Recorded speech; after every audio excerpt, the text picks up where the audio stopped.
when it comes to this issue, tax reform, and specifically how it impacts pass-through entities, what's one word of caution or one word of advocacy? What would you advocate for if you had a moment or two in front of the Supercommittee? Let's start with Mr. Kapp and then quickly work our way down. I would say lower taxes and also certainty. There's a lot of things that we aren't doing because we're not sure what the tax code is going to be. I mean, just lower taxes and put some certainty in it so we know what we have to do and where we have to go. Mr. Smith.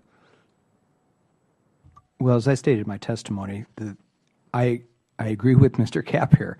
The problem we have is uncertainty. We would like for years and years of consistency.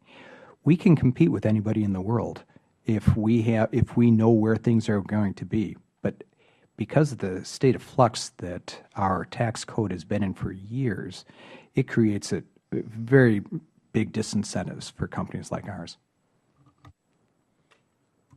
As I said in my testimony also is the same thing, is the uncertainty, not being able to plan, not knowing what's going to happen. You're doing one thing one year, one thing the next year. Frankly, I'm a national sales tax. My personal opinion is, it's fair and it's even, and it allows the capital to stay within the companies.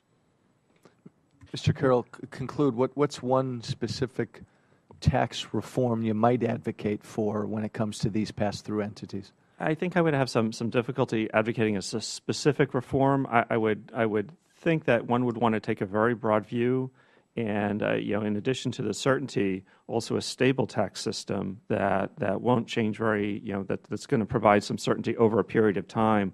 One of the things that did happen in the '86 Act is the tax system changed fairly quickly several years after the '86 Act. It, in a sense, unraveled, and in some important respects, the tax base, even though the '86 Tax Reform Act lowered rates and broadened the base, the tax base was narrowed and tax rates went back up. The other thing I would think that they should carefully consider is trying to avoid unintended consequences.